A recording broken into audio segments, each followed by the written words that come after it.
নাম হচ্ছে ইমামবাড়া। এই ইমামবাড়া হচ্ছে মুসলিমদের কিন্তু এটা পবিত্র জায়গা। এটা মহরম ফেস্টিভ্যাল যখন হয় তখন 10 দিনের জন্য এখানে খুলে পুরো অনুষ্ঠান বসে। ইমামবাড়ার ভেতরে কি আছে, হাসান আর হুসেন দুই ভাই যাকে মুসলিমরা মানে, তাদের হাতের এবং পায়ের ছাপ ওই গম্বুজের তলায় রাখা আছে কষ্টি পাথরের কারবালা থেকে আনা। কিন্তু মির্জাপুরের পরিবারটা বাবু এখন আছে। একটু মোবাইলটা এই ক্যামেরাটা ঘোরাবো এদিকে, দেখো লেফট সাইডে যে বাড়িগুলো দেখছো কম্পাউন্ডের মধ্যে, এরা মির্জাপুরের 9 জেনারেশন চলছে। এরা শিয়া। এরা যখন মহরম হয় তখন কালো কালো পোশাক পরে বাড়ির ভেতরে চলে যায়, আর ওখানে গিয়ে হাই হোসেন হাই হাসান করে বুকে চাকু ছুঁড়ো মেরে রক্তপাত করে তারা শোক পালন করে, মানে বুক কাটা হয়। আর মহরম ছাড়াও খোলে সপ্তাহে একদিন, বৃহস্পতিবার বিকেল 3টে থেকে নিয়ে সন্ধ্যা লোকাল যারা হিন্দু মুসলমান আছে, যারা ধূপকাঠি আর মোমবাতি নিয়ে ভেতরে যায় তাদেরকে গভর্নমেন্ট ভেতরে অ্যালাউ করে। তাছাড়া কিন্তু এমনি কাউকে ঢুকতে দেয় না, কেন এখন দিয়েছে সিকিউরিটি গার্ড। বাড়িটাকে তৈরি করছে মির্জাপুরের 6 জেনারেশন। এই বাড়ির মালিকের নাম কি, নবাব নাজিম ফিরাদুন জা। নবাব ফিরাদুন জা যখন ইমামবাড়া তৈরি করতে সময় বেশি লাগেনি। ওখানে বোর্ড দিয়ে আছে গেটে, লেখা আছে 6 থেকে 7 মাসের মধ্যে পুরো বিল্ডিংটা তৈরি হয়। 1847 সালে 6 লাখ স্বর্ণ মুদ্রা খরচা করে, মানে গোল্ড।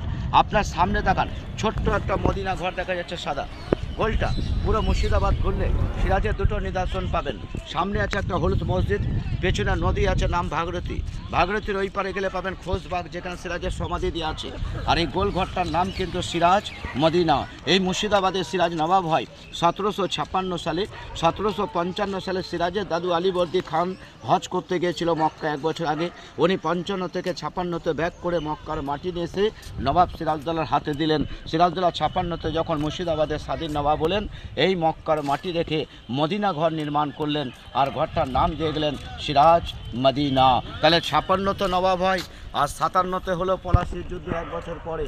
তার পাশে দেখুন একটা লোহার কামান আছে মদিনার সামনে কম্পাউন্ডে রাখা, কালো কামানটা। দাদা দেখেছেন এই কামানটার অদ্ভুত নাম, যেটা ইতিহাসের নামটা বড় করে লিখে দিয়েছে এখন বাচ্চা বালি কামান। কিন্তু বাচ্চা বালি নামটার পেছনে কারণ আছে, পেছনে নদী আছে ভাগীরথী। এই নদী থেকে শোনা যায় 170 বছর আগে হুমায়ুন যা এই বাড়িটা তৈরি করার সময় তখন কর্মচারীকে বলেছিল যত বালি লাগবে নদীতে কাটতে হবে। এবার বালি কাটতে কাটতে দেখছে বালির তলায় 4 ফুট নিচে কামানটা পড়ে আছে। কামানটা উঠে নিয়ে আসার পরে নবাব বললেন যে কামানটা আসল কি নকল তাকে একবার টেস্ট করা হোক, মানে চেক করো। সেই সময়তে চেক করতে নবাবরা কত বারুদ খরচা করেছিলেন, 18 সের বারুদ আর 20 সের পাটের ফেসে গোলা করে মুখকে চান করে পেছন থেকে আগুন দিয়ে দিলেন। এই কামানটা দূরত্বটা হলো 4 কিলোমিটার দূরে গিয়ে গোলাটা পড়লো। আর 4 কিলোমিটারের যে আশেপাশে গ্রামগঞ্জে যে 5 মাসে 6 মাসে যে গর্ভবতী মারা ছিলেন তাদের আওয়াজে গর্ভপাত হয়ে যায়। শোনা যায় যে আগুন দিয়েছিল উনিও এখানে হার্ট ফেল করে মারা যায়। নবাবরা ভয় পেয়ে গেলেন আর একে পেছন থেকে সিল করে নাম দিয়ে গেলেন বাচ্চা বলি কামান, কেন আওয়াজে সব বাচ্চা মারা যায়। এবার একটু পেছনে তাকান, একটা ঘড়ি আছে, এই যেন সাদা বিল্ডিংটা আছে পেছনে, এই বিল্ডিংয়ের মালিকের নাম হচ্ছে নবাব ফিরাদুন জা। ইনি 1872 সালে ইংল্যান্ড থেকে ঘড়ি আনিছিল 4টে, এনে বলো চারদিকে 4টে ঘড়ি ফিট করো। আর এই ঘড়ি 4টের মধ্যে 3টে চুরি হয়ে গেছে। সামনে একটা ঘড়ি আছে কিন্তু অচল। ঘড়িটার সিস্টেম ছিল বছরে 2 বার দম দিত, দম মানে কি চাবি দেয় ঘড়ি, তো সারা বছর কিন্তু ঘড়িটা চলতো। কিন্তু এখন কিন্তু মেশিনটা নেই, শুধু ডাইল একটা কাঁটা দেখছেন তাও অচল, কারণ এখন তো নবাবই নেই। আমরা যে সিঁড়িটা দিয়ে হাজারদুয়ারি দোতলায় যাচ্ছি এই সিঁড়ি দিয়ে নামবো, কারণ নিচটা হচ্ছে প্রবেশ পথ, এটা হচ্ছে এক্সিট। তো টোটাল সিঁড়িটা হচ্ছে 36টা, আমি দরবার বুঝাতে যাচ্ছি 36টা সিঁড়ি। হ্যাঁ, এটা সিরাজ মারা যাওয়ার 72 বছর পরে আমাদের হাজারদুয়ারি তৈরি হয়।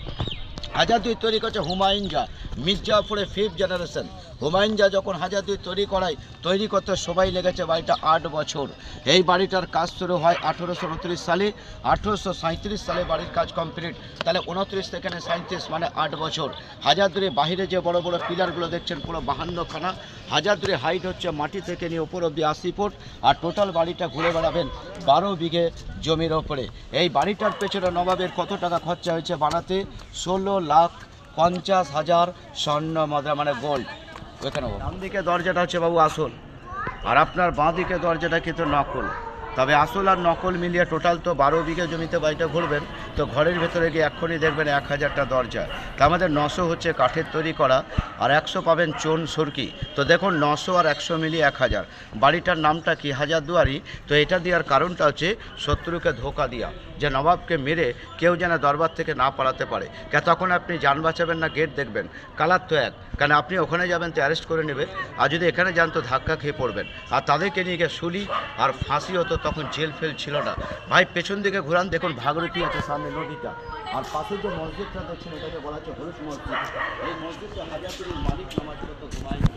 এখন হুমায়ুন নেই, তবে তাদের জেনারেশন যারা আছে তারা এখনও কিন্তু এই মসজিদে নামাজ পড়ে, বংশধর চলছে কিন্তু। হ্যাঁ, এটা হচ্ছে পেছন পয়েন্ট।